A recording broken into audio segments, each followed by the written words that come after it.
Excavator production process. The history of heavy excavating machinery began in 1835 when the dipper shovel was invented to excavate hard soil and rock into load trucks. The dipper shovel was steam-powered and mounted on rails like a train.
Rail lines were laid into mines and large excavations so the dipper shovel could move around and load materials into railroad cars or horse-drawn trucks. The dipper shovel had a short boom, lifting arm, a dipper stick, a beam that pivoted out from the boom and gave the shovel its name, and an attached bucket for digging.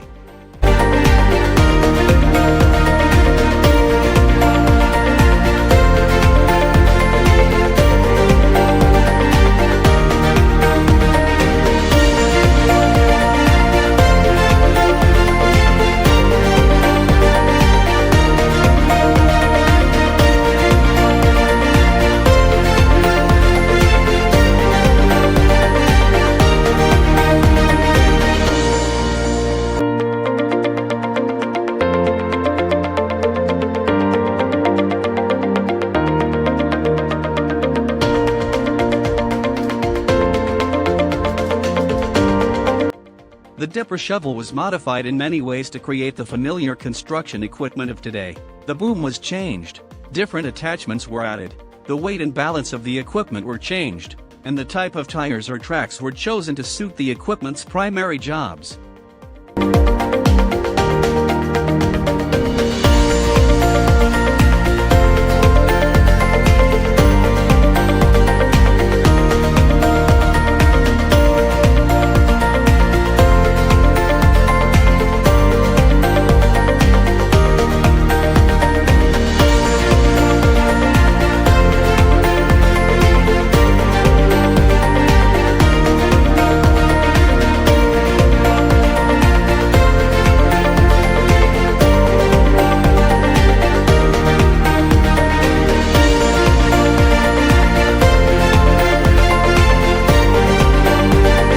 Of course, with the invention of gasoline and diesel-powered vehicles, construction equipment became even more adaptable.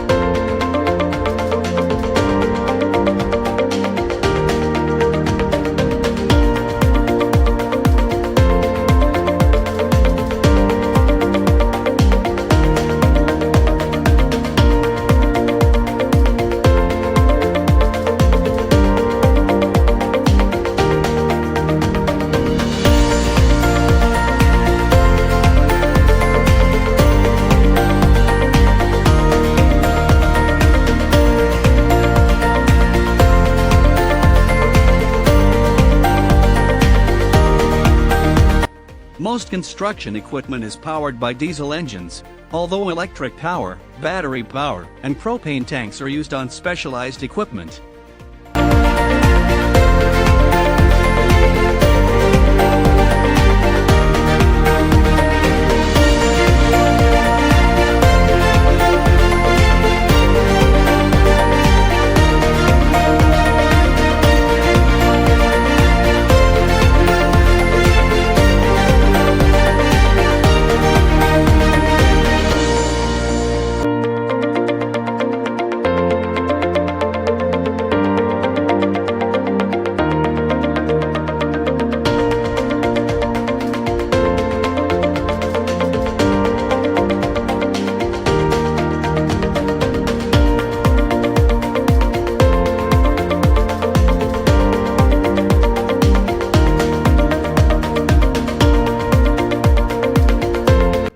The key to the power of the backhoe is hydraulic pressure, hydraulic lines, a reservoir of hydraulic fluid, a pump, and a series of pistons allow the machine's operator to extend its arm and cut through soil with a toothed bucket.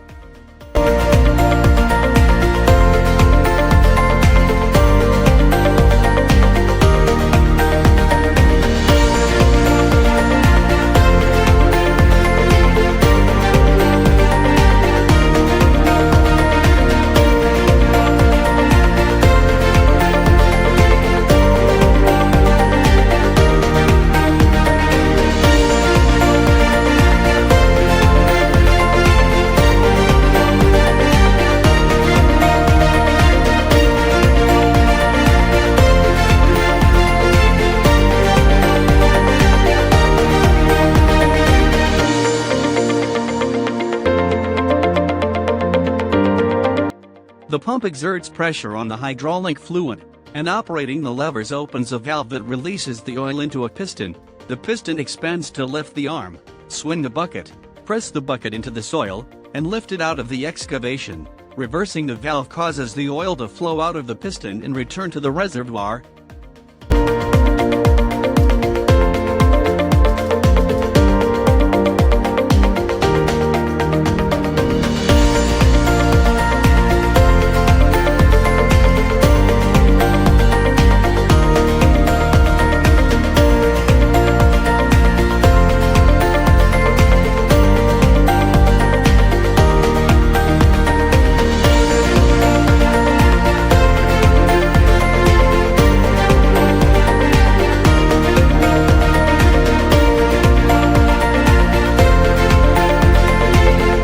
The backhoe's standard equipment is a narrow bucket on the rear end and a loader on the front. The operator effectively makes either device the working end by simply rotating his chair and operating a different set of controls. Typically, if the bucket is being used, the flat front end of the loader is set down on the ground to stabilize the vehicle.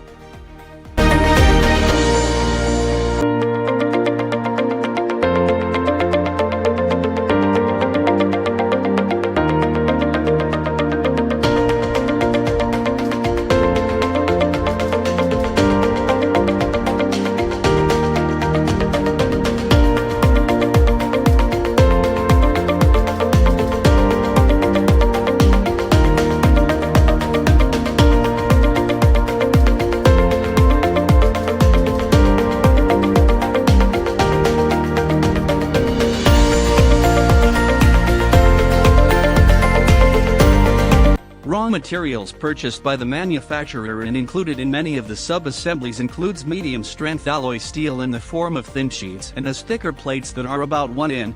2. 5 centimeters thick.